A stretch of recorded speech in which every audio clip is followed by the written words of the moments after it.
Welcome to the Tuesday afternoon business meeting. You guys are already ready to go. We're still doing budget work, and the topic today is on the mental health tax. So I'll just let you guys take it away. I'm Kathy Funk Baxter, Finance Director, and we'll be going over tab 20. And in case anyone wants any handouts, the things that we're going over are here on the desk as handouts. So, and I'm going to turn it over to Gina because she has a lot of history on this, and so she's going to go over some of the spreadsheets with you. Okay, Gina James, Health and Human Services. So I think you have a couple items in front of you. You have what Kathy has provided in your binder, and then you have a giant spreadsheet that I gave you as well. So then there's extra copies in the front. I had sent this to the board the end of last week. So I just wanted to briefly see if there are any questions on it. What it shows you is what was approved in the 2023 budget. And then just using those figures plus any planned step increases for 24 and 25 have carried those numbers over, just so the board has an idea of what the balance would look like. It shows for each of the years an estimated revenue, expenditures, and ending fund balance. In the very back is just a copy of a chart that uses those figures just to give you a visual of how the spending looks over time. As I'm just talking about the colorful one in the back. In case you like to see it that way instead of all the numbers. A question for you, Gina.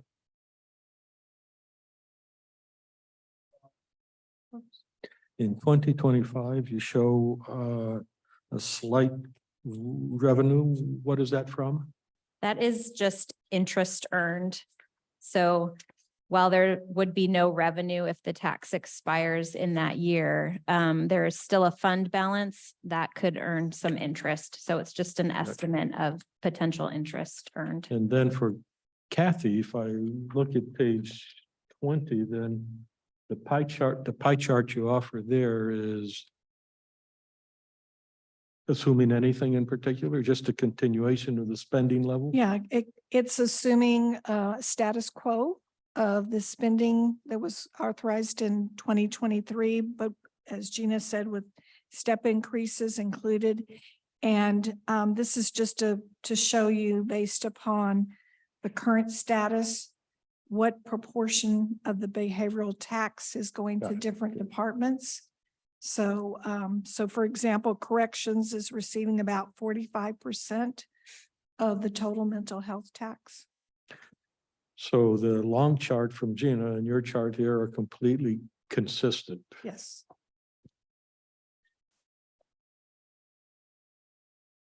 So Gina, I want to thank you for using the correct term for the tax. It's the behavioral health tax rather than, we've called it a mental health tax informally, and that's not true because mental health and substance misuse treatment are not the same clinically, but they're interrelated. They're codependent so often that we sometimes lump it all together. But this is a behavioral health tax that allows us to do both drugs. The good news is my chart says behavioral health. Well, and you will probably still see both sometimes, because I know so we still sometimes use both terms. So I also want to point out, I know in the past there's been questions about the number of FTEs that are funded with the behavioral health tax. So there's a column on the spreadsheet for each of the years that shows the FTEs. Try to figure out the best way to highlight that. Column AQ, AU, and AY show the FTEs for each of the years. So you can see that as well. And just to kind of do a brief overview, the spreadsheet has, it's separated primarily by department. There's two categories for Superior Court, one for mental health court and one for drug court. So those ones are separated out, but otherwise separated by departments. And then on the very last page of the spreadsheet, it's just a summary that has all of the numbers together. So you can see the beginning fund balance, the revenue, the estimated expenditures, and then the ending fund balance all in one. There's also a separate kind of smaller condensed section on that last page, and those are really more about the fund numbers. So it's just kind of a different way to look at the same things, but connected to the two funds. So I just wanted to point that out. Am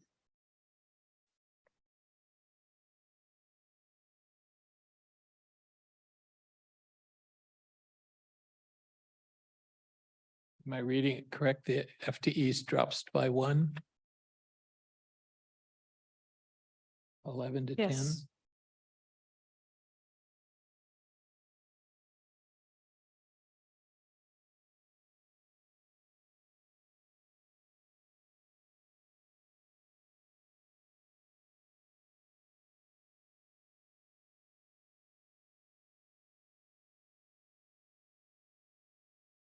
Although it might be a misprint because That's what I There's- was just gonna say. there's in Juvenile the seems to superior, have yeah, in the missed somebody. superior, the clerk of the Superior Court.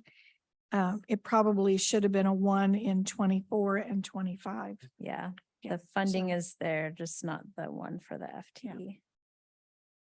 Yeah, all this was pretty much built upon the assumption of a status quo Mhm. of where we're currently at. And so, Mhm. and then utilizing the fund balance to continue to fund the operations, the different departmental operations. So I know that the topic today is on the behavioral health tax, which is a sales tax, which is paid by anybody who purchases taxed items in the county, whether they live here or not. How many other sales tax collections are involved for specific purposes? I know we have the 0.5%, that's standard for local government.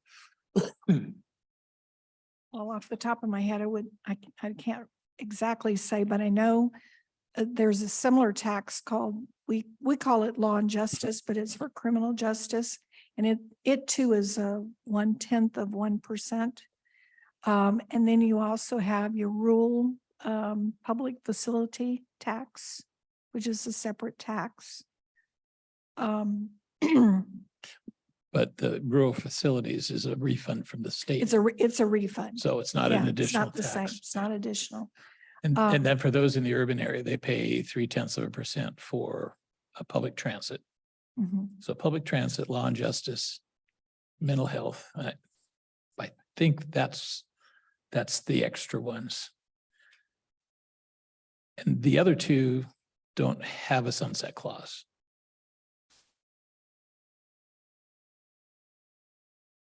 I mean, Yeah. we've not, Yeah. it's not come up, Yeah, Um, I researched the criminal justice. It does not have a sunset right? clause. And the public transit was voter approved. So I suppose they could repeal it if it went through a process, because that would make sense. Reason I bring that up is that it seems to me that if there is an interest to reduce taxes, it seems to me to be fairer to Cowlitz County residents if we reduce the property tax rather than a sales tax that also collects from outside. Because if we travel outside, we're certainly paying local taxes everywhere else. The other thing I kind of like about the different sales taxes, it's transparent. we know the programs to which those taxes go. And, if we just fund everything out of the general fund, it's a little bit more difficult for the public to be able to identify the different programs. It's very limited. It's only those 2 or 3 topics, but I guess my preference is if we want to do a tax rebate, we ought to be looking at that tax levy, which I think is on the schedule for Next week. next week. Anyway, that's kind of my thinking. Otherwise, I think these programs are good, successful programs, and I'd actually be in favor of just repealing the sunset clause. I'm just gonna be done with it. Treat it like the other sales taxes and rely on the property tax for tax relief. Anyway, that's kind of where I'm thinking.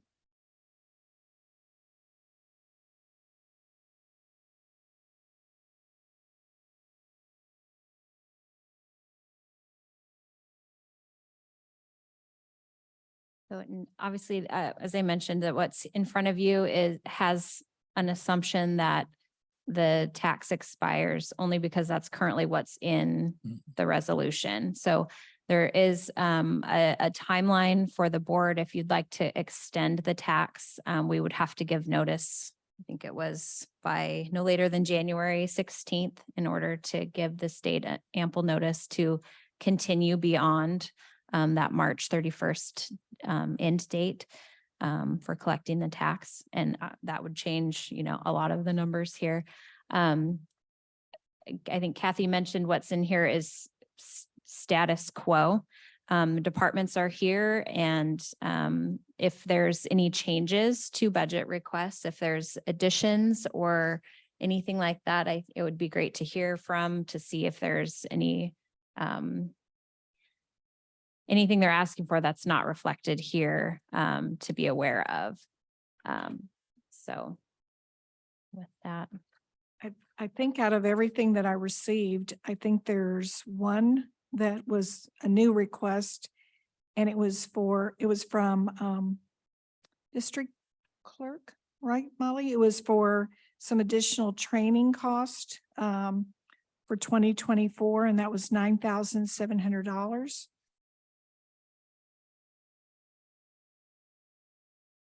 Yes, and actually, after talking to Adam, we put those numbers together pretty quickly a few months ago, just in our preliminary discussions about having drug court be part of district court. It's actually going to be a lower request than that. It's more like 6,500 for the training. The trainings for the case aid that we've requested and the district court judge that will be presiding over drug court. And other than that, I think all the rest of the requests were really to continue funding existing. They submitted the request assuming they needed to request their continuation. So that was the only one that I thought was new.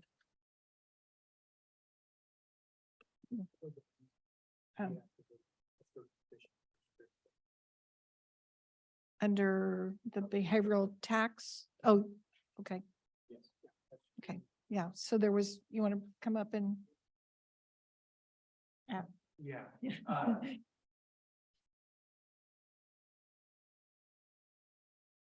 Adam Pitcairn, Works Manager. We had a case manager position vacant right before the pandemic hit. So we did not fill that position at that time. I'm just take everything into. Numbers are on the rise again, and we are requesting that position to be funded. You needed what, about mid-year next year? We'd like to fill it at the beginning of the year. I mean, you said the numbers are on the rise. You haven't hit pre-pandemic yet. Imagine that will happen next year sometime. We are at that, we're artificially. So with the understanding that new case manager could be hired, we would be able to expand our numbers, but obviously I would probably look at, we're in the mid-90s. I want to be over 100. Is the green light on? I've got a comment from somebody they cannot hear. I'm you. not seeing it. I apologize. It is. Yeah, if you could pull the mic much closer to you. Yes, so we would be asking that we be able to fill that sometime after the new year, once our numbers go back up. Which they are, that we're right there at the spot where we need a third case manager for drug court. We're over the number for mental health court. So our intention is to use that position to alleviate stress from both of the programs. So the other two drug courts, the Hope and Safe court. Safe, Mhm. yeah. Those numbers are all incorporated in adult drug court, right? No, they're not incorporated. We have a case manager that is, I mean, your budget, I mean, we don't have those separated out on. there's a Hope court in there. That's a 1/3. I think that's just been incorporated into drug Yeah. court. Yes, Okay. I apologize. I do Budget. understand what you're saying now. Yeah. And the mental health court is relatively new. We've been trying to get that work put into place for a while. That's up and running Mhm. since 2018, and our numbers are just shy of 60 in that program. So we are over, 1-6 or no, 60. 0. 60, yes. I think that they are at 57 or 58 right now. Off the top of my head, I'm not sure, but they're in the 50s, pushing 60. Best practice says that caseload should be between 30 and 50. Obviously, 50 is the very high end, so we're trying to keep them in those range. We have one case manager for mental health court, and we are over 50 in that program. And we're in the 90s for 2 case managers for the adult drug court. I imagine it must be really difficult if you try to keep the workload the same. You're going to be moving clients back and forth between case managers, and that's probably not best practices because that interpersonal relationship is so important. We try to maintain a level using intake. So at the time of intake, when we're assigning them to a case manager, we look at where our levels are with the case manager, and that's how we keep it balanced. For the most part, yeah, it does ebb and flow, but we've done a pretty good job of being able to maintain more of a consistency between the case managers that way.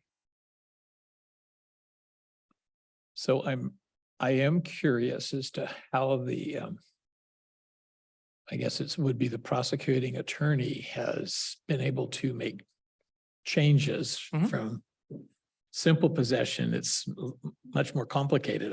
Yes. My understanding is, what are the main charges now that are bringing people into The- drug court qualification, I guess? Yeah, absolutely. Drug courts have always allowed in charges that have a nexus or a connection to substance use. So it's not strictly possession charges. They're forgery, theft, taking motor vehicle without permission. There's a whole lot of charges that are not serious violent offenses or sex offenses, which is the state statute that nobody with a serious violent offense or sex offense can be in the program. Right. And that's history or current. So really anything that has a connection between addiction, substance use disorder, and the crime committed can be allowed in the program. So the prosecutor has to qualify or has to okay. Yeah. That he has to feel there's enough evidence to prove that connection. Yeah. Does a judge review that decision at all? Well, the prosecutor doesn't look to ensure that connection, we do. So they look at the history and their current charges if they've been referred to the program. And then they will find eligibility or not eligible. And then they come to our office. We do our intake. We set them up with a treatment evaluation to determine if they have an SUD. And then if they do, then we move forward. If they're found not to have any substance use disorder, then they are not eligible for the program. Thank you. Maybe somebody can educate me on the history a little bit. I'm looking at this and it enacted 12/21/2012, began collection in 2013. And it was initially set with a sunset or expiration date of 3/31/2018. Normally, when I look at that kind of stuff, it indicates to me that here we're gonna, and you can correct me if I'm wrong, but it indicates that we're gonna do this to start something, and then by the end of 2018, whatever it is we built should be functional and on its own, and we shouldn't have to fund it anymore.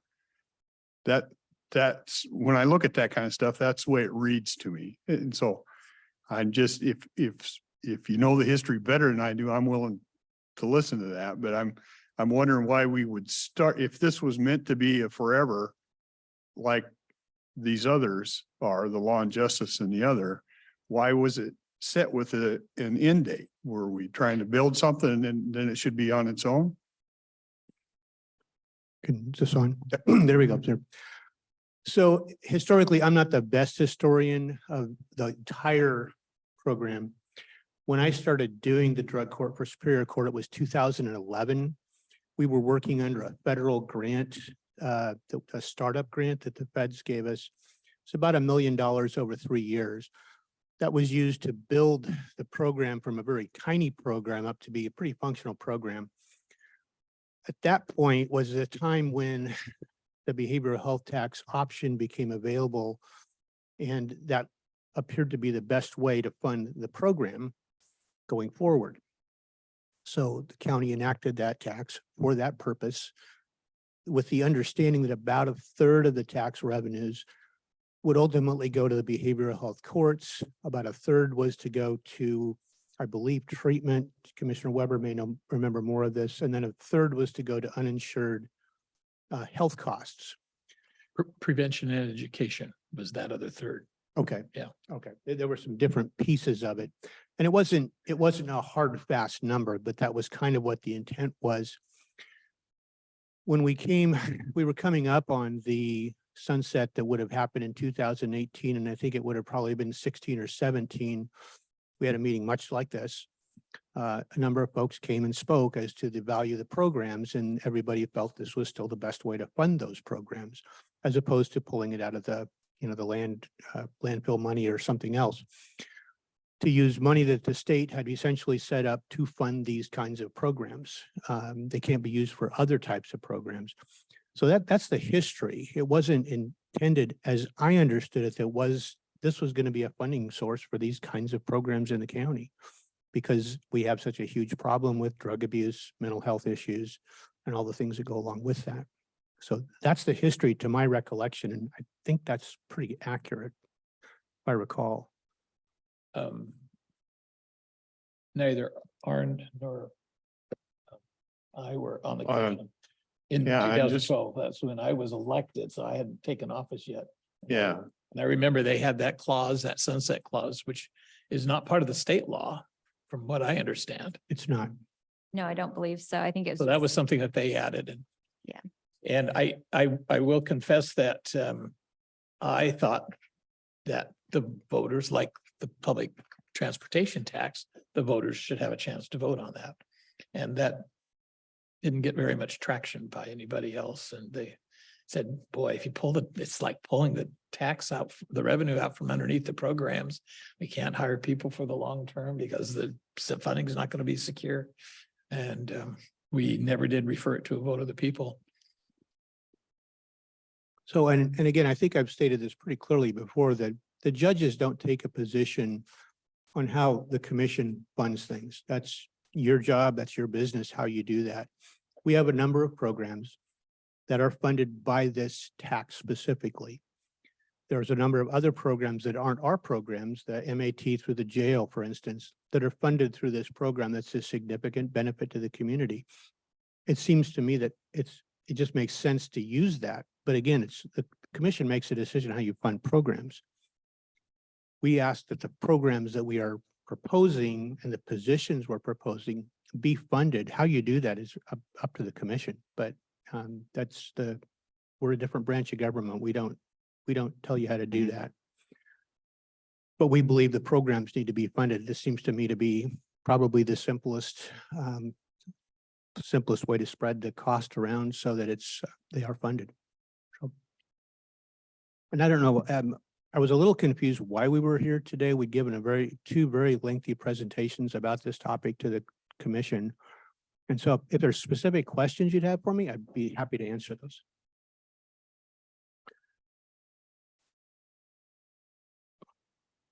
I'm not sure how to begin, and I've talked enough about that. Probably everybody understands where they may not know where I come from, but they know what I really believe in the matter. Let me ask you a question. This program, like drug court is not a mandated thing. True or not true? True. Okay, and so tell me again, what is your personal specific interest in drug court? What's the motivation behind it? Motivation behind drug court for me personally is I've seen the benefits of what it does for people that go through it. I've seen the benefits in the community of people who are not continuing to commit crimes because they're clean now and they actually are living productive lives. So for me, it's really, it's a public benefit. And I've looked at all the statistics, of which there are just reams and reams of statistics, both locally, our specific program, statewide, and nationally. These programs, and I think Commissioner, you've indicated this yourself, it's the best thing we do. It's the most effective program we have. Yeah, So that's why I support it. I think when I look So- at people, you send them to prison, they come out and they commit more crimes. so last time you spoke, you admonished us about the separation of Yes. powers. Mhm. It's curious that one of your arguments is to save us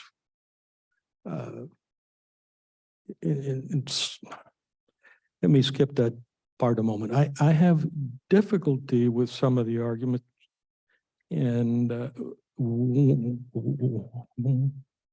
one of them is the one that I put in the letter that you saw, or the note, which is the 14th Amendment and equal protection under the law. This looks like I could commit a crime and you could commit the same crime, and what happens to us, everything else being equal, would you go to the left, I go to the right, depending on what the PA says or whether Adam has something to say in it or not.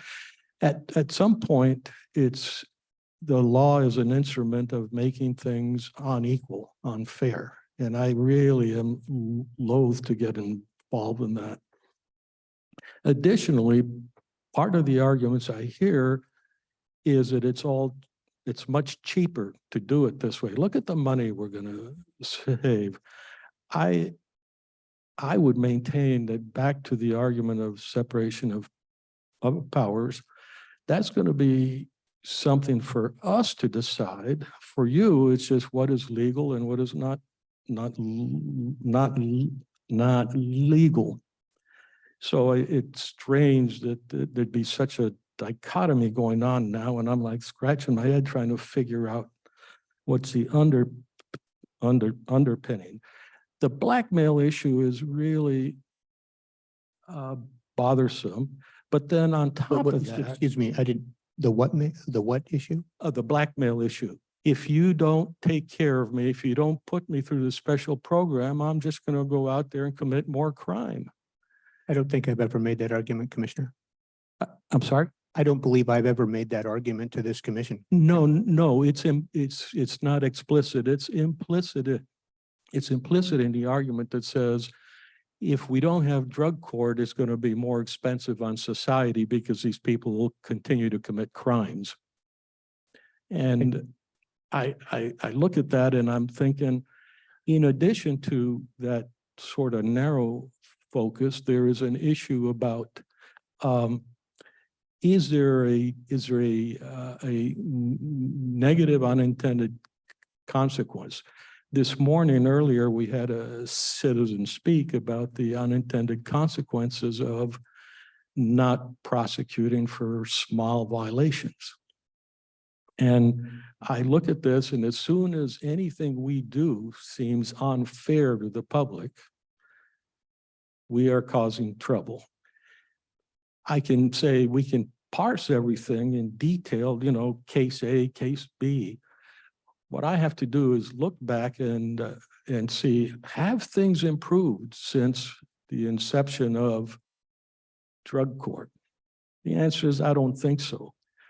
Has it improved for a particular individual? Yep.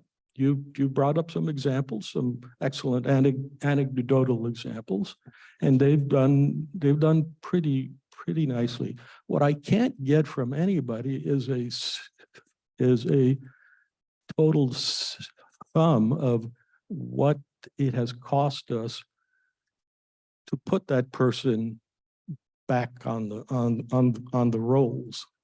And it's very difficult for me to say, I'm going to take from 114,000 people in order to take care of a recalcitrant individual who's already said, I don't want to be in part of your laws. I want to do it my way.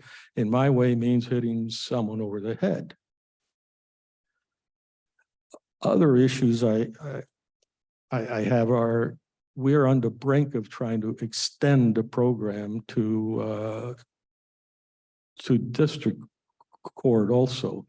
So this is like the program that continues to grow and grow. And you've heard all my other stuff. By the way, I was hoping that you would email me back, or maybe even Adam, saying, no, you're wrong here. No, you're wrong here. And this is the data and so forth. And this is very difficult for me because I think drug laws are stupid. But separation of powers and all that, we are subject to the legislature and the judicial branch. Like you, I was a little confused as to what it is we expect to do here, because there are independent issues. Do we want each of these programs? And then is the behavioral health tax something we would like to continue? Those should be viewed approximately independently of each other. Of course, it's not perfect. I'm saying two first order. One of the issues that was brought up earlier was about the supplanting issue, and whether if we stop today, can we start tomorrow? Fortunately, we have the PA's office and David Berger online, and he has looked into this some. Is there anything that you could add to the discussion at this point? That's for you, for David, that's for you to say. What is your opinion on the supplanting issue? Yeah, I think, good afternoon, everyone. I think there are some restrictions that would come into play, but there's also some exceptions under the statute. So history-wise, the mental health sales tax statute was originally passed in 2005 and had supplanting language that the tax monies could only be used for new or expanded programs. So the idea was that the legislature didn't want you to be able to replace money that was already being spent in the general fund with the mental health sales tax dollars. They wanted you to add new programs. And then the legislature in around 2009, 2010, 2011 allowed for some amount of supplanting in the statute. So they changed the statutory language, and they gave timeframes of how long you could supplant using the tax revenue up through, I think it was 2016. And then the statute has been further amended, and it now has a specific, the original supplanting language back from 2005 is not there, and we have subsection 4, which says all monies collected under this section must be used solely for the purpose of providing new or expanded programs and services as provided in this section. And it still has the timeframes from the earlier statutes up through 2016, even though we're past 2016 now. So and the statute doesn't really contemplate a situation where the commissioners end a tax and then reimpose it. I don't think the legislature really had that in mind when they were creating the statute. So in some terms, we're in uncharted waters. And we have reached out to the Department of Revenue to try to clarify their position on this, and I haven't heard an update yet. I'm hoping someone will get back to me this week. But I think the idea is when you end the mental health sales tax, or if you were to end it, it would reset the clock in terms of what's new or of what's new at the time. And so then if you continue funding programs with general fund tax money. There is an exclusion for the courts, is there not? Correct, yeah, I was gonna get to that as well. But so there, I think there's a couple exceptions. One would be if you were to reduce the amount of, reduce the programs or reduce the spending. And then, like, for example, just as a hypothetical, the MAT in the jail, if I don't know how many people do that, but say, for an example, you had 4 staff members doing MAT at the jail and you decided, well, you want to keep MAT at the jail, but you want to reduce it to 1 staff person. And so you end the mental health sales tax and you fund the 1 position with the general fund. And then 10 years down the line, you decide, okay, well, we want to bring back the mental health sales tax because we, for whatever reason. I think the language under the statute of new or expanded programs would allow you, I believe, to then expand, use the mental health tax revenue to expand the program back up to 4 staff positions. And then there's also an exception in the statute, as Commissioner Mortensen said, for the judge and the staff positions of the therapeutic courts. It says subsection 4D of that statute says, notwithstanding A through C of this subsection, monies collected under this section may be used to support the costs of the judicial officer and support staff of a therapeutic court. So I see that as if you end the tax and then reimpose it in the future, I don't see any limitation on spending for the staff costs, including the judicial officer using the mental health, the reimposed tax revenue. Okay, thank you.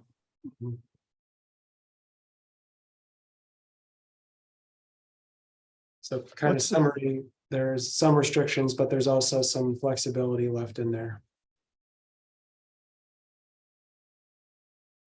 And you're still expecting to hear from the DOR.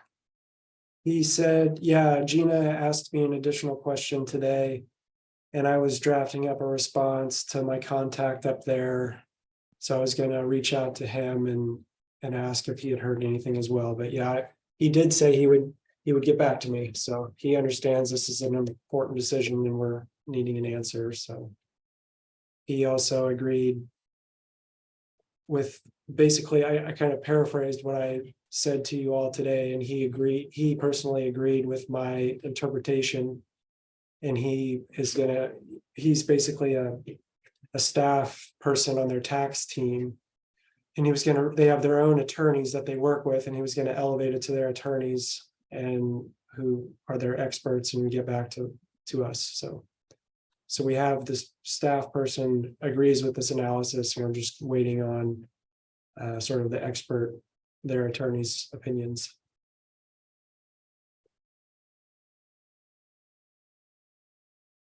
I was told that there's a similar program in the penitentiaries. Is that true? Somebody incarcerated can go through a program like this? Like drug I court. remember something like that was mentioned. Are we aware of that? And I'd be curious the difference between what we do here and what they do in the penitentiary. To my knowledge, the penitentiary has drug court programs, or not drug court programs, but drug treatment programs, just like we have independent drug treatment programs outside of the community.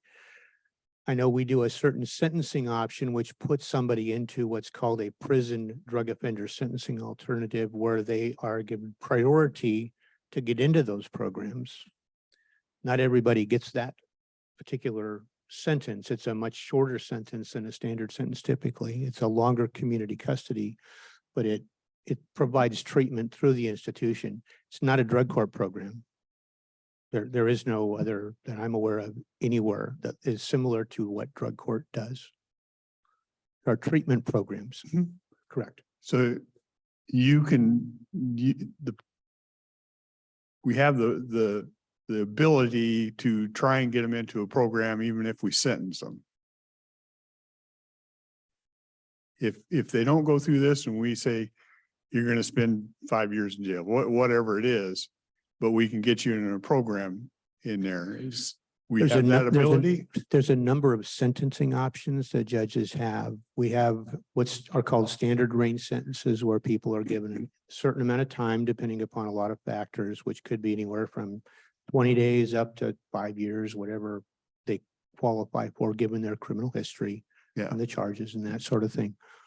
Some cases, they may qualify for what's called prison-based drug offender sentencing alternative.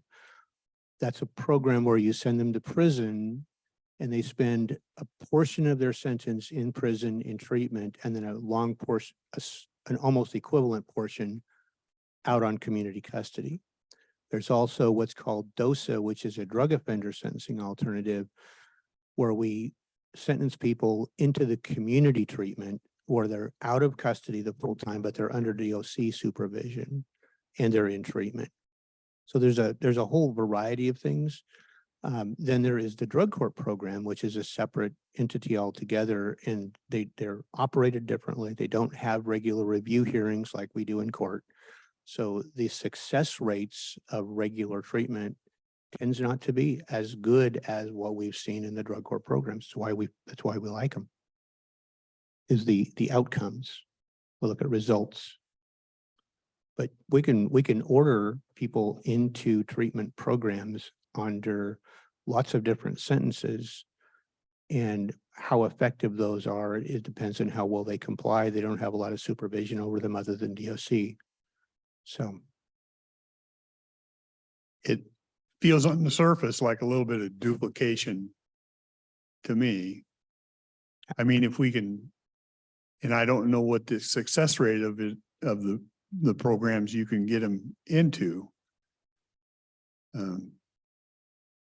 Anyway, I'm just trying to figure out in my head how those interact, why if you have it here, why do we just not sentence and, hey, you can do it over here? Yeah. a piece of it is the effectiveness.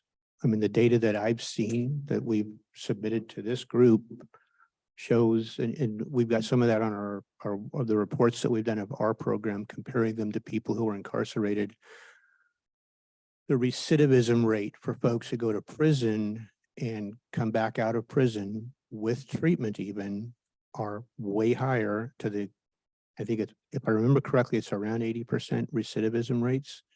Drug court programs are 30 and below tend to be recidivism rates.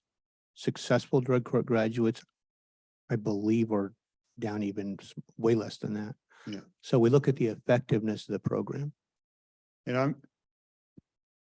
And I'm not arguing those stats, but Mhm. so even if they're in prison, they go to prison, they come out, and I get the 80%.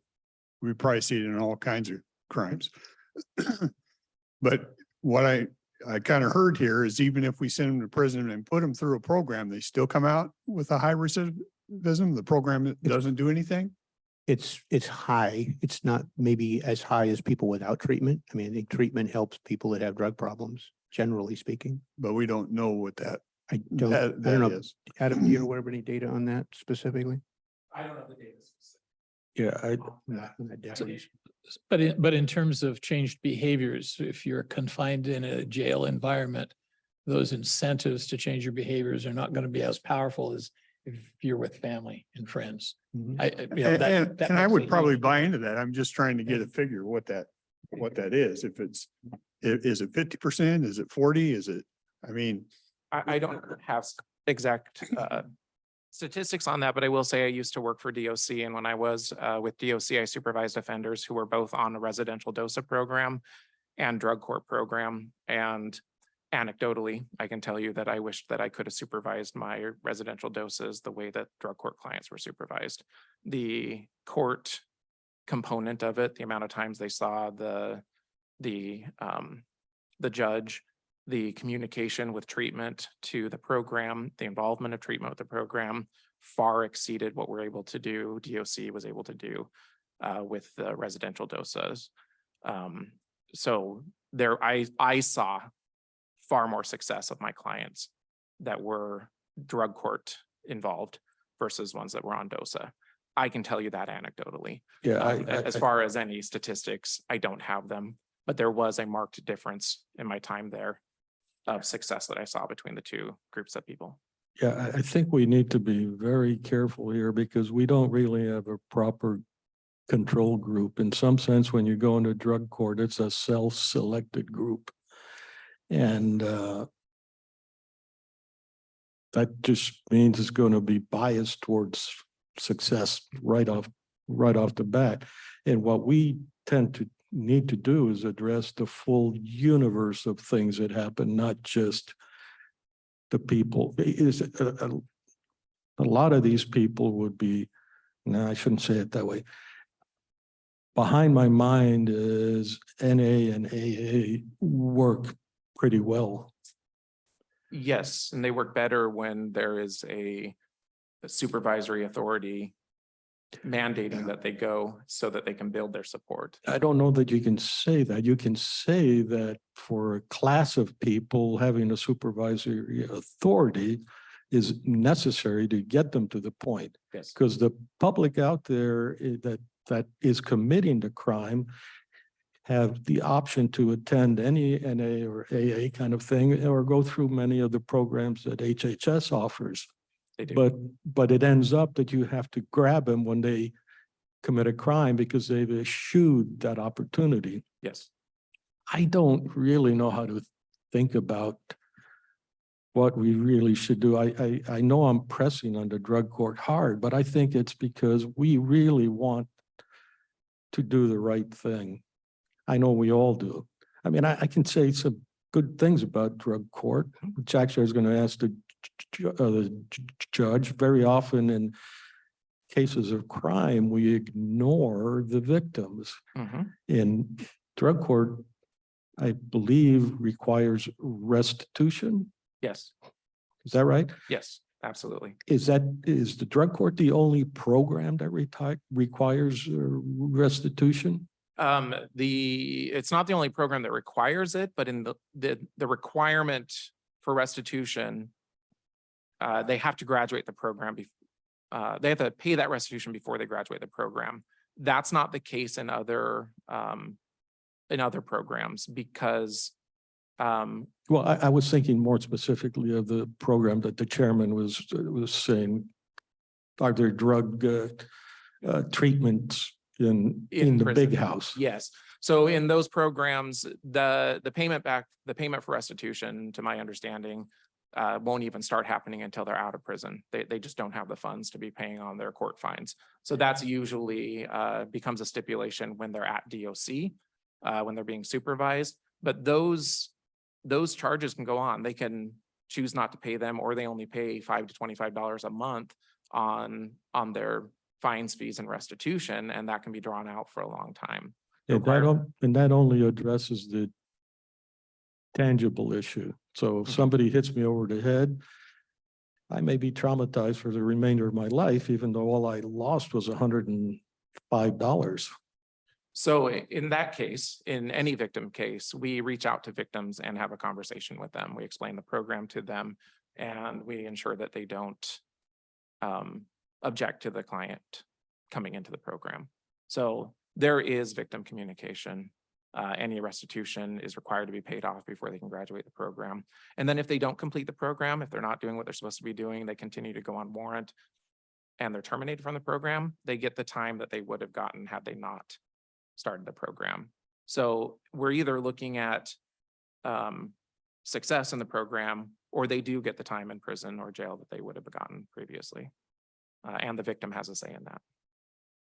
And I know you've begun to try and collect real data, and I can only say I regret you haven't been collecting it for the past 15 years. Yes. Yeah. We've talked before, and I don't And I've told you, I don't have a tremendous amount of heartburn with drug court. I'm trying to just get straight in my mind how where they can send it here or where you can send it there and the effectiveness of it. And I believe that when somebody's at a point to get help, and that's what these people are telling you, then we provide a way for them to get help. And if it works and you're doing it, what I'm forced into is all this minutia of, I'm more from a world where we approve a budget. You get, this is your piece of the pie, how you want it. If you want to spend more in drug court or you want to spend more here or whatever. I try to stay out of that purview, but we're put in the deal of looking at all this and saying, yeah, all these bodies got to go there. And that's a little bit difficult for me because I don't work in that arena and I'm not the expert. So how do I see like 0.02 FTE and all these, how do you define where that it is? Yeah. It must be a county nightmare. Some of the partials come from an estimate from the departments of the time that individuals spend on therapeutic court programs. So like a prosecuting attorney might have just a portion of their whole FTE that is spent on participating in drug court or defending clients in drug court or that type of thing. So we end up with some of those partial pieces. So do you, So we're relying, we're is it relying like a on the reimbursement department. to the general fund or something? Yes, that's exactly how this works. The mental health tax is collected. It has its own fund. The behavioral health tax is collected. It has its own fund. And then it reimburses the general fund for all these various departments. And they submit their invoices monthly, I Mhm. believe. So each of the broad categories that we use the behavioral health tax for have been approved by this board, and we're the ones that have to. But as you pointed out with. We're the within ones that categories, made this pie chart? We're the ones that made the pie chart. And at requests, we asked for experts. In the earlier years, I think the original segment included about a third that was set up for various education and treatment programs, community-based. And over the years, the participation tended to be on the low numbers. And, we thought there were more important needs, particularly mental health in the jails. And then MAT, which, that has really shifted the 1/3, 1/3, 1/3. And so we've responded, and the latest response was with the request from the sheriff for the co-responders with the 4 co-responder folks. So it is very much driven by this board in terms of meeting the priorities that we feel are important. I think Commissioner Mortensen is spot on, and that is we don't have a perfect and ideal program to solve all drug issues. It's far too complex.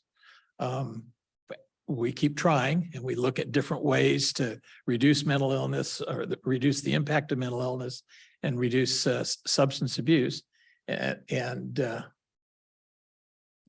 I am certainly willing to consider that next revolutionary program that gets yet one more segment that doesn't seem to get it and resists and fights. I think you have to be really careful with treatment with the coercive part of it, because that coercion doesn't work for everybody.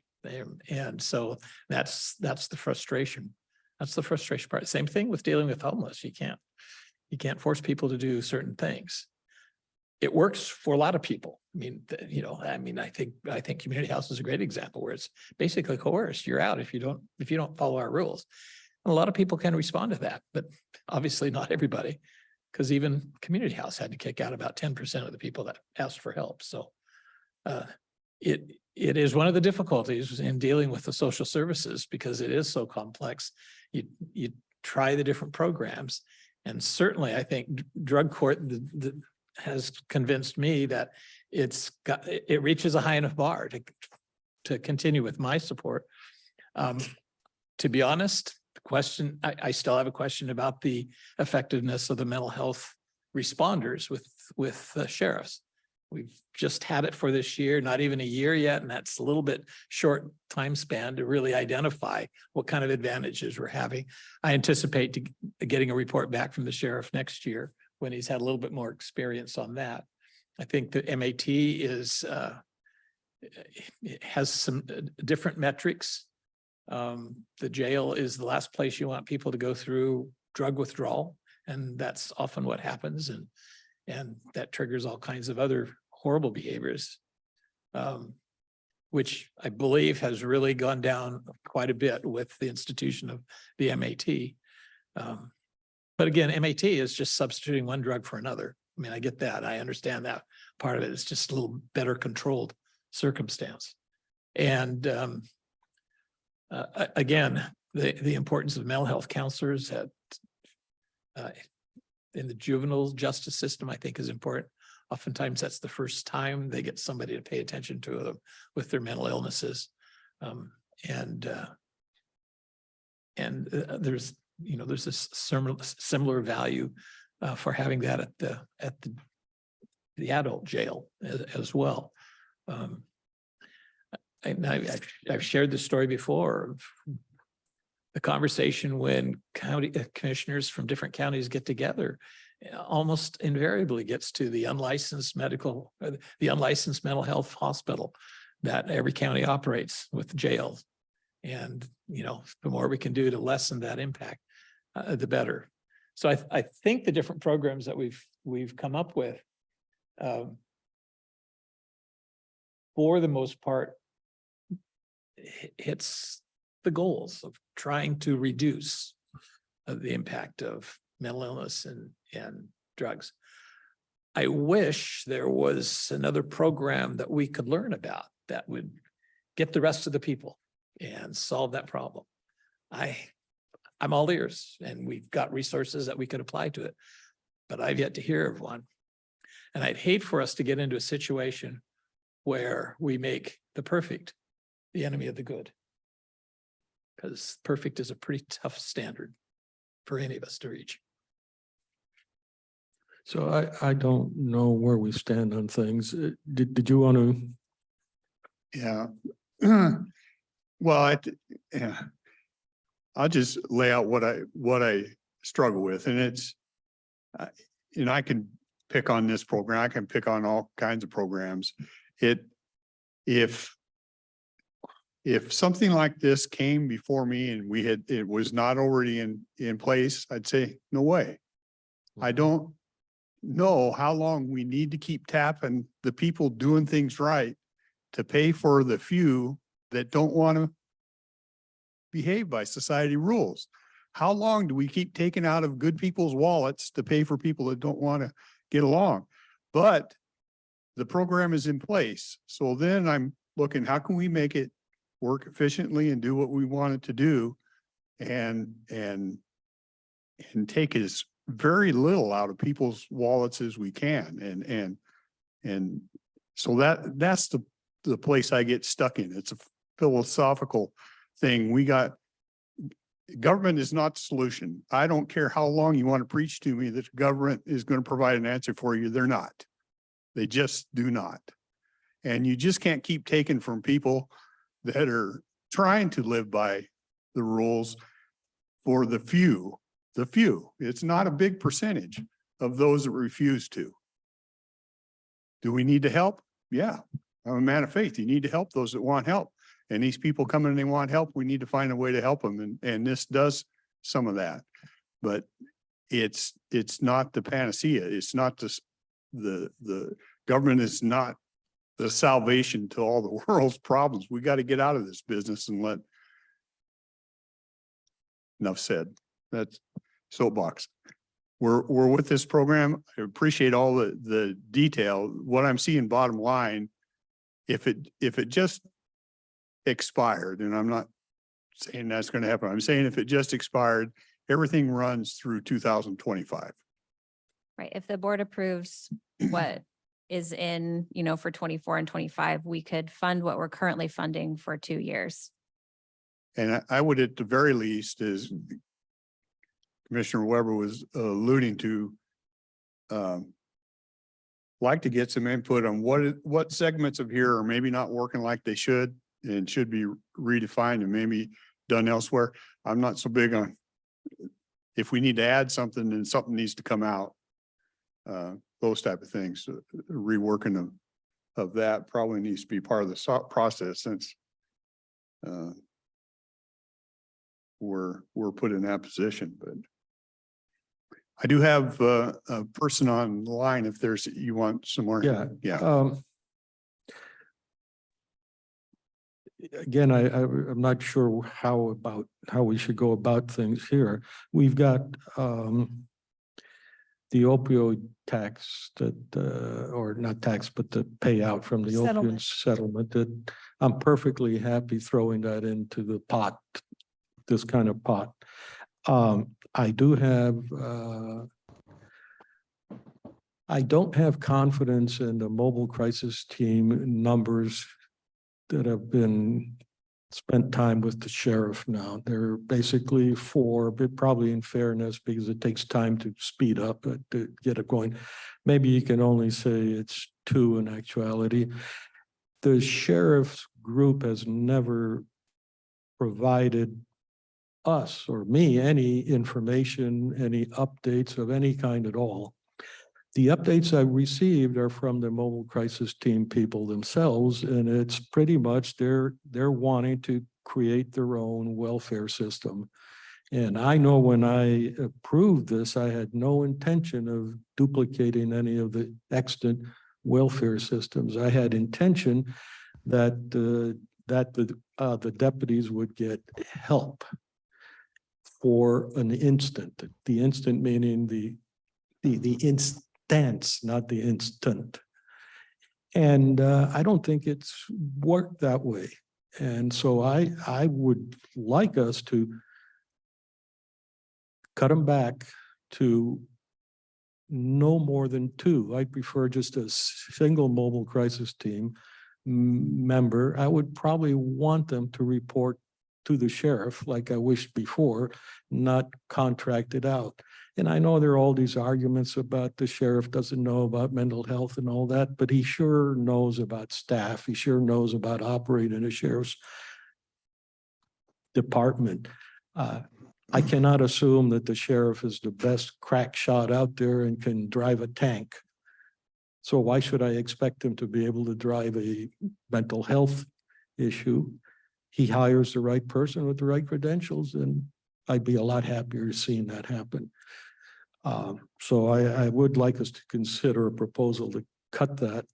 And that doesn't mean that we wouldn't put it back in once we get told things are going on the right path. The other one is a question. I think we do probably- have some data. I beg your pardon? I think we have some data, and I have some data that was provided to me as far as utilization of those services. Yeah, I can give a kind of an update of where we're at right now as far as the services. We have changed. You may want to Uh, introduce yourself for the It's audience. Chief Spencer with the sheriff's office. If the uniform didn't give it away. So right now, we are about 10 months or so in, fully staffed, up to the 4 individuals that we'd like to see. Right now, we've got, as of 1st of October is when I pulled the stats from, about 285 calls for service that were direct assists for sheriff's office personnel. 266 clients came out of those, and 226 of those 266 were entered into services through the behavioral health program. 100 of those individuals were mental health, 13 medical, 12 substance abuse, 19 were housing, 81 were domestic family support, family juvenile distress issues, legal assistance. And then there was an individual that was assisted with employment as well. So I don't know what to do with those numbers. I mean, those people would not have gotten help if it weren't for these mobile crisis team people with the sheriff. We don't Is know that what that. you're suggesting? No, we don't know that. What we don't know is, or what we do know is for law enforcement, that is not our, we respond to something that is not a criminal matter. In fact, BHU is over at the Kelso train station right now, working with an individual who was unwanted. The train, whoever the landlord or manager of the train station called in an unwanted individual that's been at the train tracks or been at the station for several hours. Supposedly was getting on a plane, hasn't got on a plane. For us, our role in that would be to trespass the individual. That's kind of where we end. For behavioral health response, they're able to work with the individual and maybe provide that individual with getting them into whatever assistance they need, if it's mental health, if it's substance abuse. But we trespass them, and once they leave the curb, then we move on to the next call. There's nothing saying that the individual doesn't go somewhere else and create the same type of issue. But we've got countless agencies in town that should take care of that because that's what they claim they're doing, and they get paid for it. All I had the idea is that there are times when you're facing someone and you have no idea what's going on. And having a mental health expert may not be a bad thing, but I would think it just ends right there. It's not your obligation to find them further anything except to connect them with some other agencies or something like that. And that's the part that I haven't seen.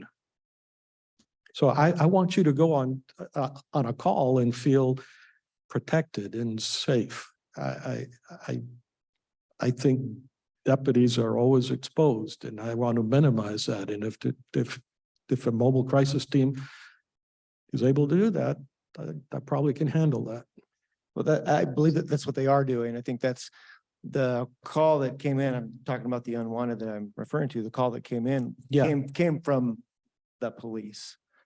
And I guess so that's what we do. We say, hey, can you guys handle this? And then they are going and handling that. So it doesn't tie us having to go there, having to trespass a person, and at least maybe try to provide some assistance for that person. Yeah, you probably know that the ASO, the Administration Services branch, has contracts with Columbia Wellness.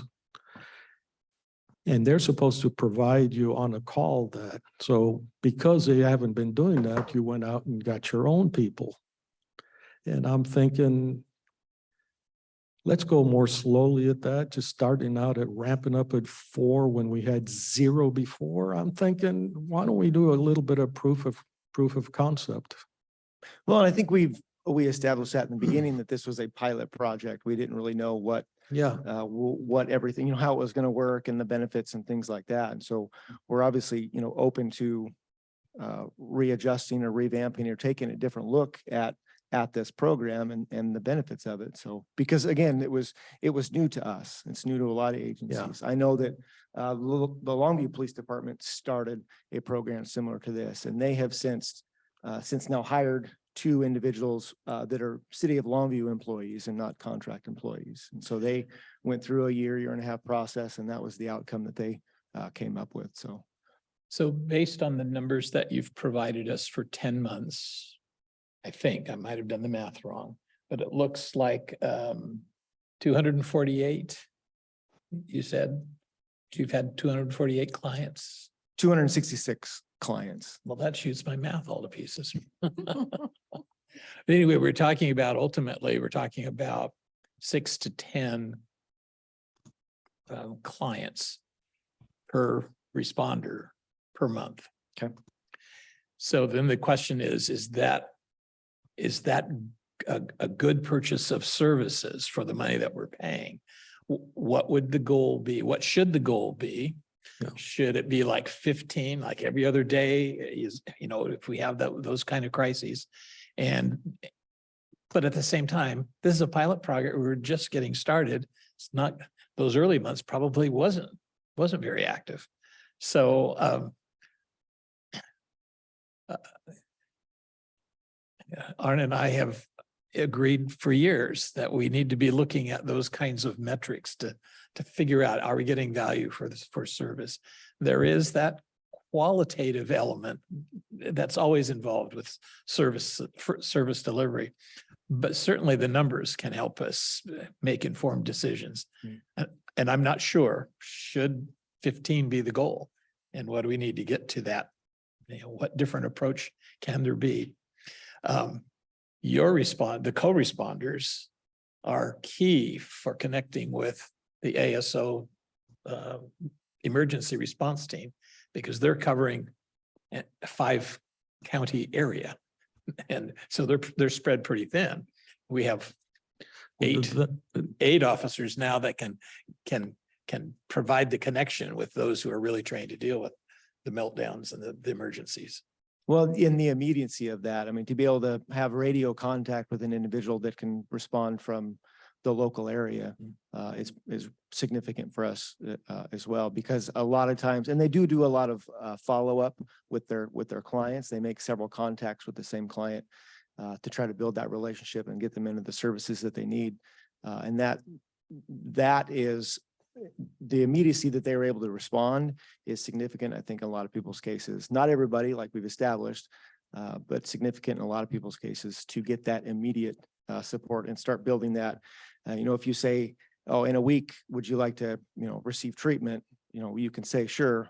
But when the day comes that you actually are going to treatment, it's easy to say no. But if it happens right then and there, I think that's a significant benefit for a lot of those individuals.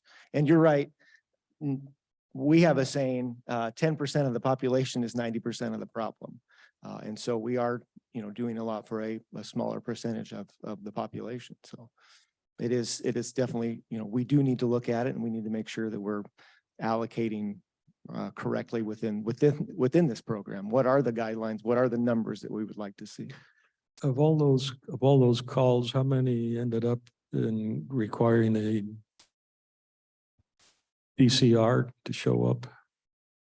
I don't have those numbers. I know that there are a few. In fact, they've got one here just recently where they worked with an individual that ended up requiring a DCR, and that individual was ITA'd. That was within the last couple. And it months. ended up in an ITA? Yes, it did, based on the Yeah, DCR. those are the ones I'm afraid of. Again, and that individual hadn't done anything criminal yet.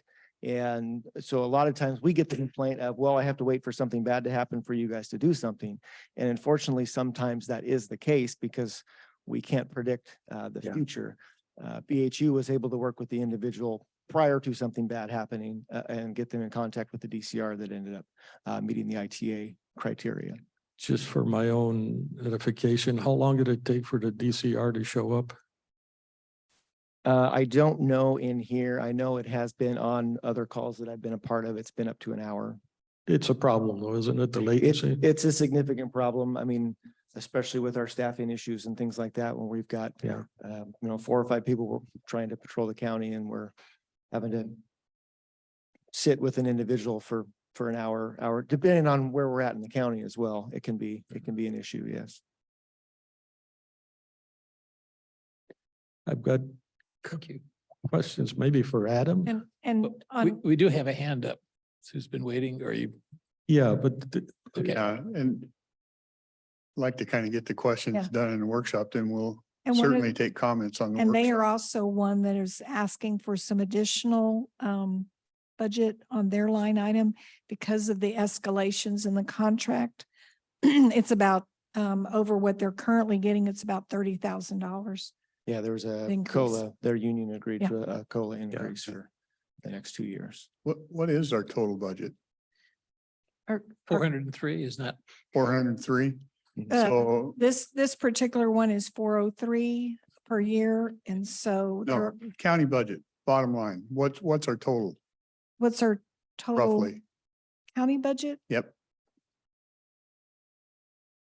260? 260. that is. 260. So this 2 point something is roughly 1% of our total. Less. budget. Yes.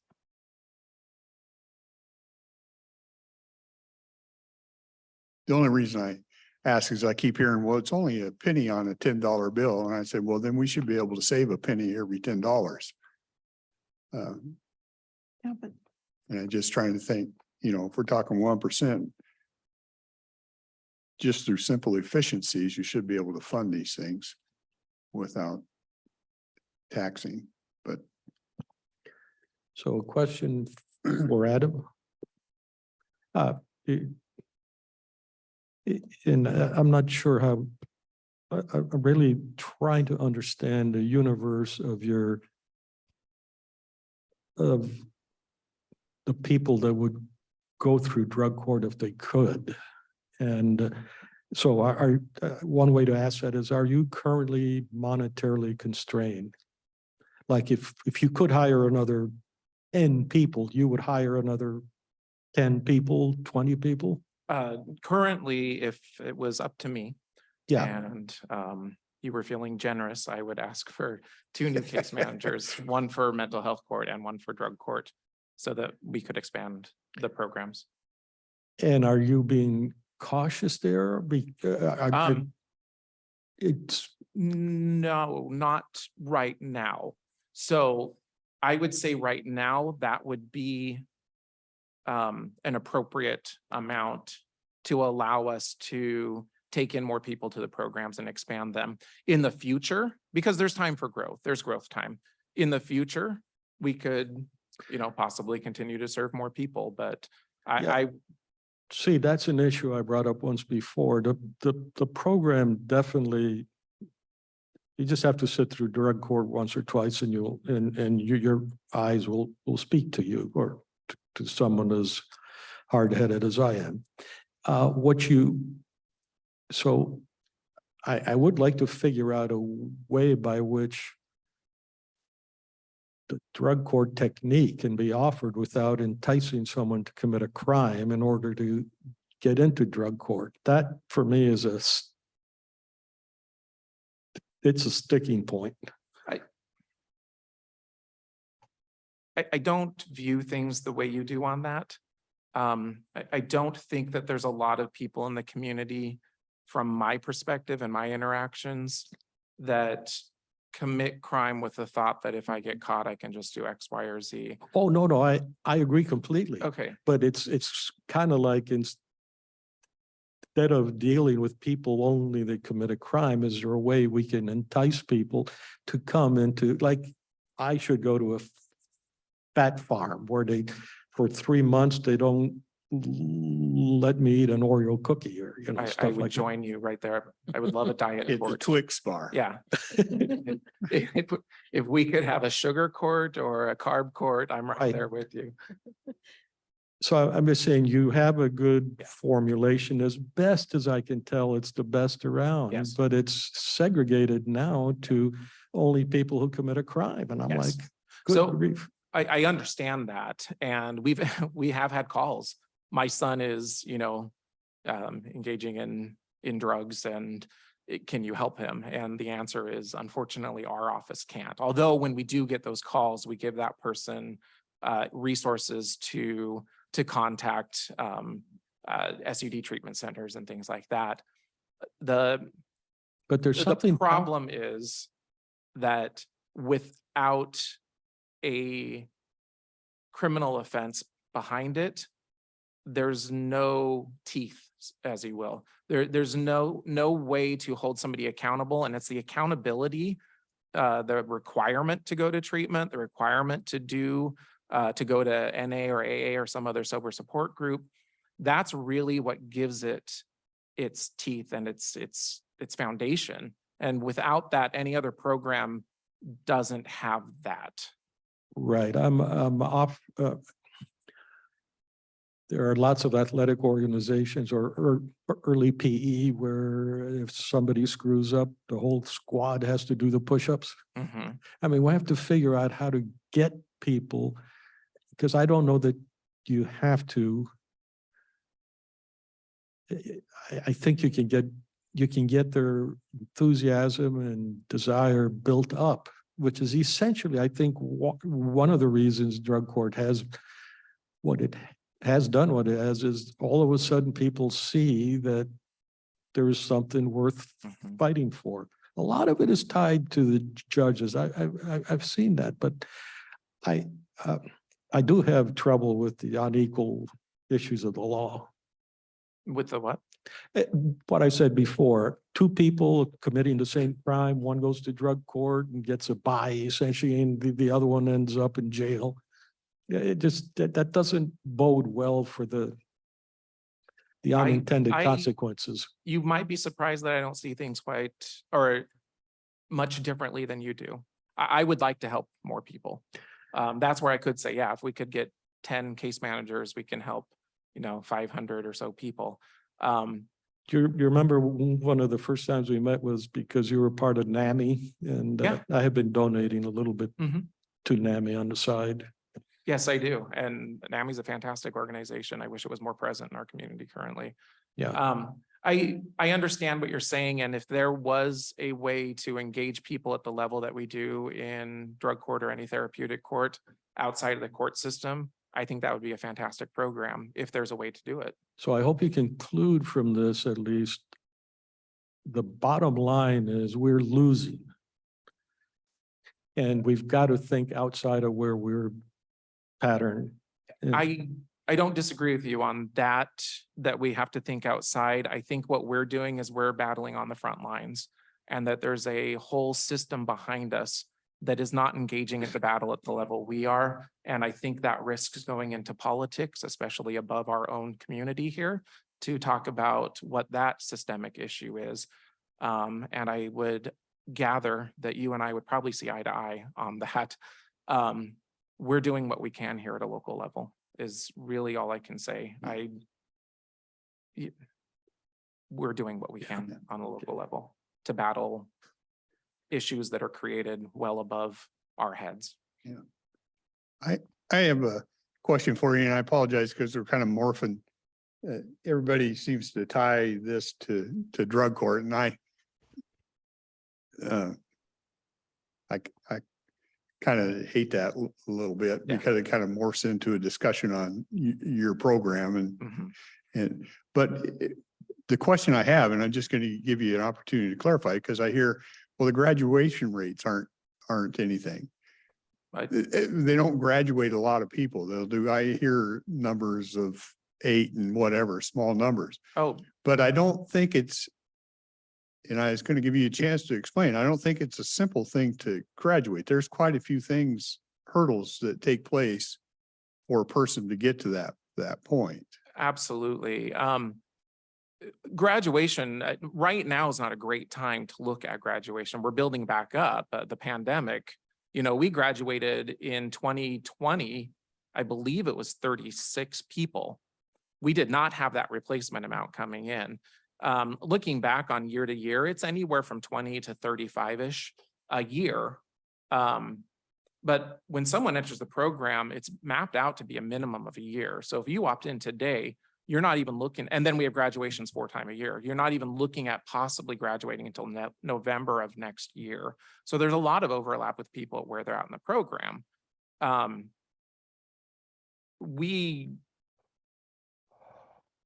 wish I knew how many people we were looking at. We're looking at a handful of people for November to be graduating. But when our numbers dropped down significantly because of the pandemic and then the Blake decision,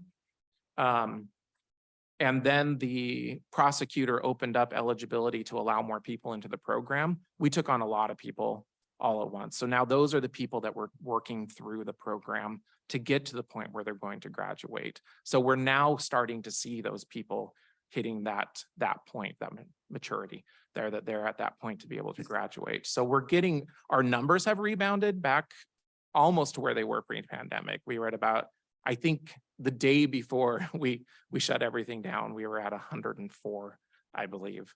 We're in the 90s now. So we're definitely back where we were there. So our graduation rates are amount per graduation is starting to go back up. To where it was. I'm just trying to come across with the point. It's not it's not like you come in and you read 3 chapters and we're Right. going to give you a diploma, right? Yeah. There's work to do and there's restitution to be made and all that kind of stuff. And I'm happy to run through that very quickly if you'd like me to. When they enter the program, they go to intensive outpatient, which is about 3 months worth of time. If they're really struggling, they may go to inpatient treatment, which could be probably around 30 days, and then do IOP. And then beyond that, they do a program called MRT, Moral Recognition Therapy. And that program is up to 36 weeks to move through that. And then there may be other programs that they do alongside that program. So if they do everything perfectly, it takes about a year to go through the treatment in the program. Now, there can be setbacks, and setbacks can happen obviously from a relapse. They can also happen from missing a UA, and we reset their clean time. Even though they may not have relapsed, that's what we look at. We were going to examine it this day, you didn't come in, we reset the clean time. Those things can push back and cause them to be in the program longer. So we really do work with them along the way to prioritize their life around their recovery. So it is a slow process. And we don't have a cap. We've had people in the program for 5 years because that's what they needed. I think of one individual who really struggled, and he was in the program for 5 years, and he's been out of it for several years now. He still calls, he comes by, he wants to tell us how he's doing.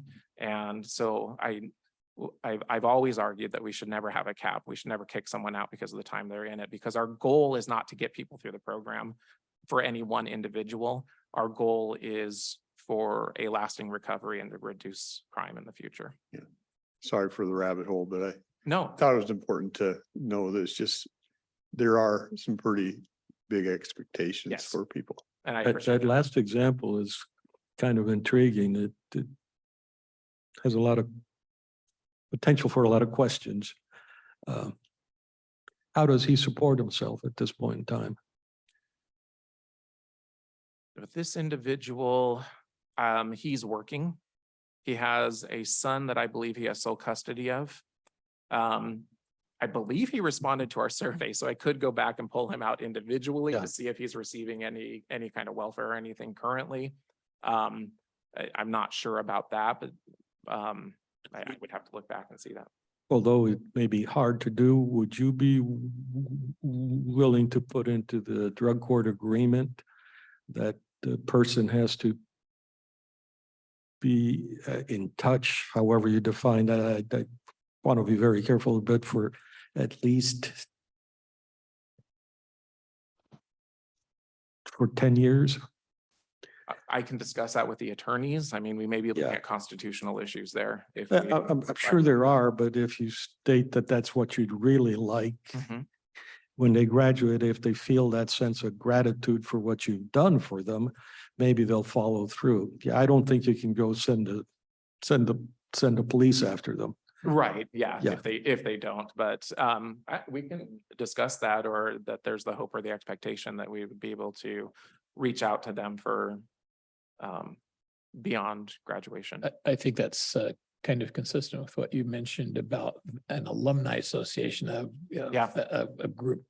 We are, Where they continue the mutual support. yeah, in so years. we are working on alumni group. Lewis County has a vibrant alumni group, and where we would have alumni of the program that help to support the current people in the program.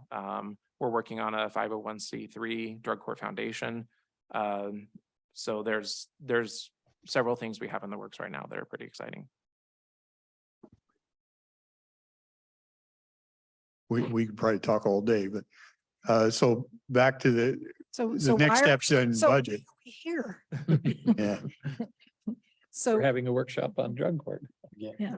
So we're here, basically, we're here to determine the board's decision on including these expenses in the 24 and 25 budget.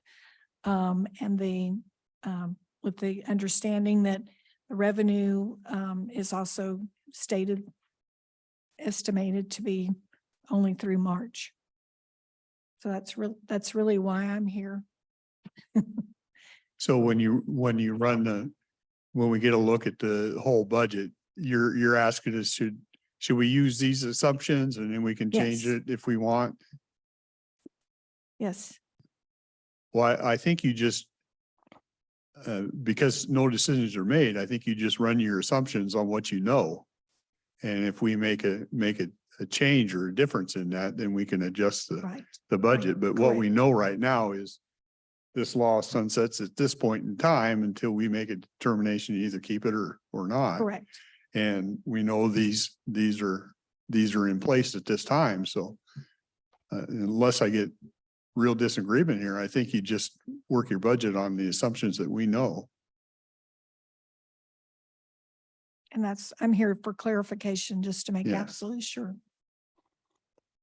Yeah, I think I would want to press us a little bit on the mobile crisis team. I'd be happy to reduce it by two, and then next on 25, I won't be here, but you'll be here and you'll be able to decide if you wish to add it on or not.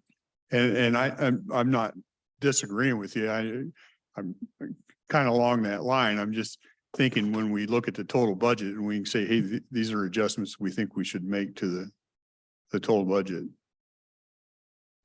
I mean, Right, except I don't know how we do that. You know, ideally, we know this is the revenue we're coming in and we're gonna spend this percentage on law and justice, this percentage on that, this percentage on that, but we don't do that. I mean, we don't operate that way. So I Commissioner, on the action, on that particular program, the way I understand it is they start out budgeting as if they're going to utilize 4 personnel, but they're only actually charged as far as the call outs, I think. And so, for example, through the month of August, the paid bills, they've only utilized about 180,000 of the 403,000 that was authorized. So that kind of reflects that startup cost that they weren't charging up at full strength. But right when you away say startup costs, they actually had this program last year in the on budget. full. Yeah. And so I went and looked and pulled the numbers for that, and they spent 331,000 of the 403,000. So it looks like they're not spending the entire allocation that they're given authority to spend. yeah, but I don't know what to make out of that. We kind of pulled the numbers out of thin air at some point with some assumptions that things will go a certain way, and these folks are the ones that have to make that operate, and I'm thankful they didn't go in the other direction, but you're saying this is an hourly contract? Yes, and not to exceed.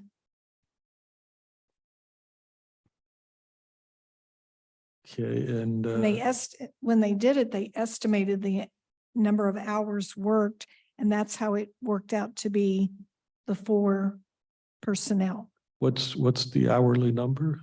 It's 8,320 hours. No, I meant dollars per hour.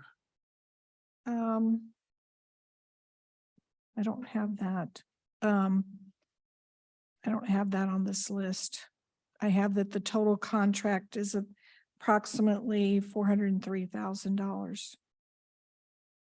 Yeah, I mean. so in your scenario, Yeah. then you'd say 4,000 hours or Right. 4,500 hours or something Right. like that. Mm. And I think Commissioner Weber asked a very pertinent question, which is, it seemed like there weren't a lot of calls per person per month kind of thing. 6.6. I redid the numbers. Beg your pardon? 6.6 calls per month Yeah, for each individual. yeah. So And that 24, seems, 26 and per that seems, month, which isn't that unreasonable, but it seems really lean because it's not a point of continuity. It's a point of, we could ask the deputy, you know, how long does an encounter happen? Is it an hour, 2 hours, or 3 hours? And then what happens with the rest of the time? Of course, the deputy will say, well, you don't know how much time I spent trying to fill out reports. Am I right? Yeah, but yeah. Well, I am a little nervous, taking a program that came to us on the recommendation of another elected official and slashing it by 50% without more conversation with them. I would certainly support an understanding that by the end of March, we have a reckoning. You know, how much, what our expectations really should be and how much is it costing? You know, we can always adjust the budget downward or upward, and we've done that. But I'm a little nervous about doing it right now without having had conversation with our colleague. Yeah, one side of the equation is what kind of was described by the deputy. The other side is how much time was saved for the deputy. And kind of an estimate of what, however it could be made of the benefit to society as an outcome. I mean, we're putting these people there for law and justice. We're not putting them in for welfare. For that, we would go to HHS and say, help us with this. Yeah, agreed. Okay, so work it on the assumptions we got. Yeah. Adam's going good. Somebody else coming up to the chair. Yeah, I did have a number to that. The calls that they went on, that we broke down the amount, the hours they spent was 218 hours on those calls. Sometimes 5 minutes, sometimes an hour and a half, and then the follow-up. So and then 208 the agency assist calls, we don't. 218 hours over what span of time? We had 10 months. 10 months. Oh, that's interesting. That's a useful number to have. And Thank then- you. And then again, part of the equation has to be, what's the need out there?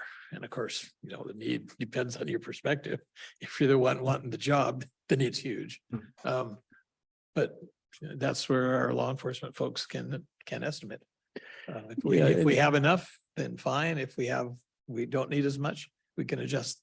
Well, I do downward. know that generally two of them, I know that was the struggle when Kelso had their one individual, two of them, it works a lot better because that's when they're able to respond out in the field by themselves as opposed to taking Ellie with them, unless the subject warrants Ellie to be there as more of a security than So, anything. so let me see if I understand it. So, based on the contract, it was given that it was 4 people, but but then I learned it's basically on a use basis as per hour that we get billed for the service. And you're saying sometimes it's helpful to have more than one from the mobile crisis team there. Is that what Yeah. you said? Yeah. Yeah. So I think that makes good sense to me. But then I just take a look at the total number of hours.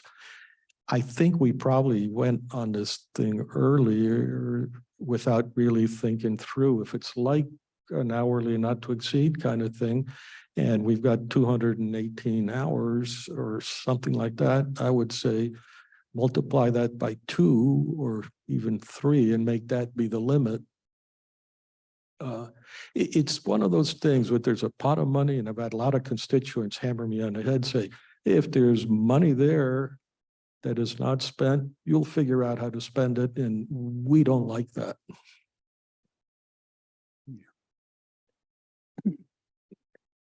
So did we kind of answer what you were looking for?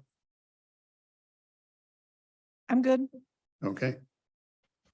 Okay, let me, We still have the sunset that's looming, so Mhm. that hasn't been addressed. Right. In our assumptions, this is all built upon the fact that the tax sunsets and the fund balance is utilized to continue to fund these programs that have been previously funded. so we have that decision looming on us, but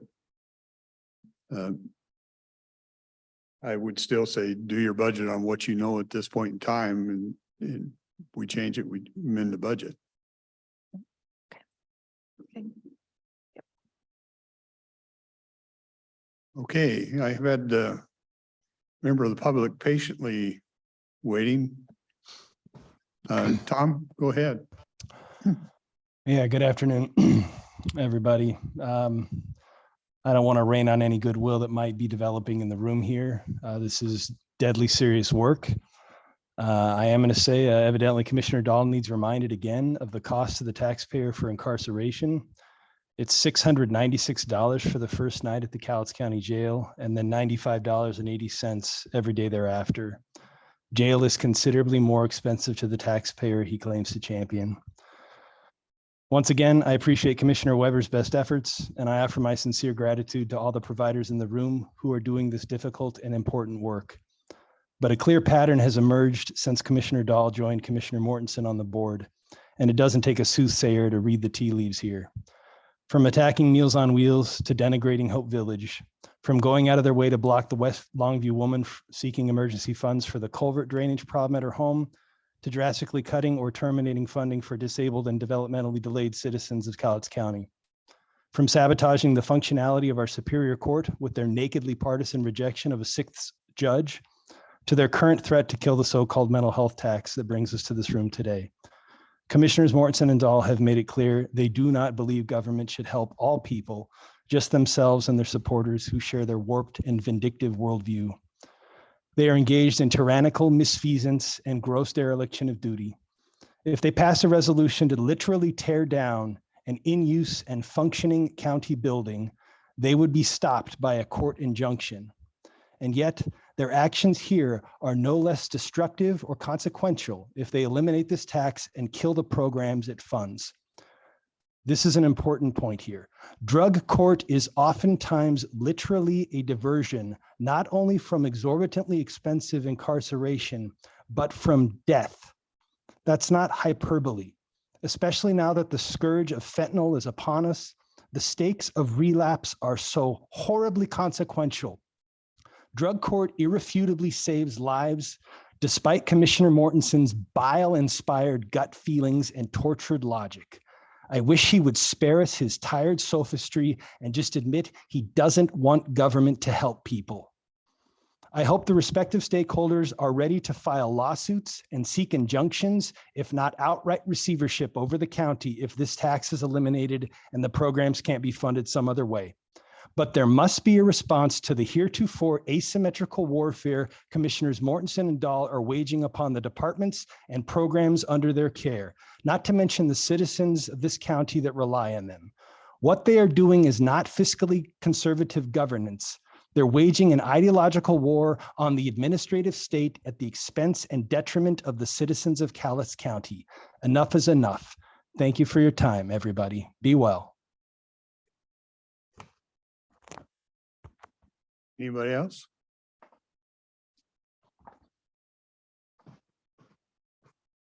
Do we have anything else for this workshop? Do I see anything? Is that what you wanted to cover today? We have workshop. Workshop on Tuesday. Okay, And you'll be gone on Wednesday? I'll be gone tomorrow and Thursday. Well, So Thursday doesn't this- matter. We don't have anything going, but I'll be gone Yeah. tomorrow. Okay. Yeah. And what do we have on tomorrow? Retention policy. Oh, yeah. In the afternoon. Now, was there a clean air agency that you were not going to be able to meet?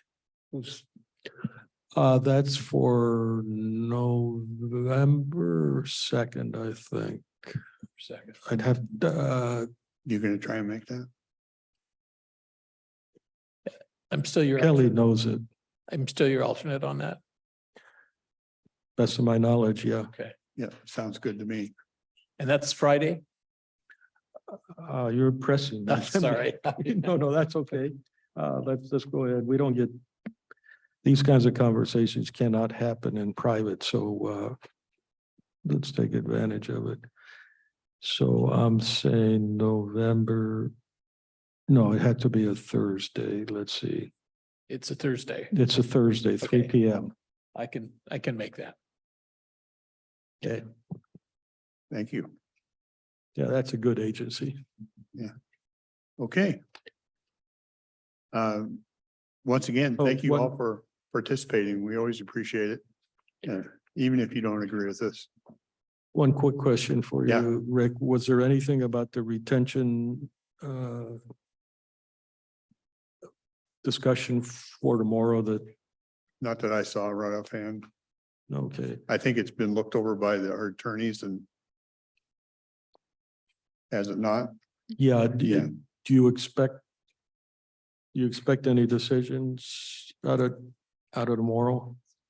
I think we'll push everything to a Tuesday. Yeah, Okay. okay. Okay, Yep, We will just adjourn. Sending it on. thank you.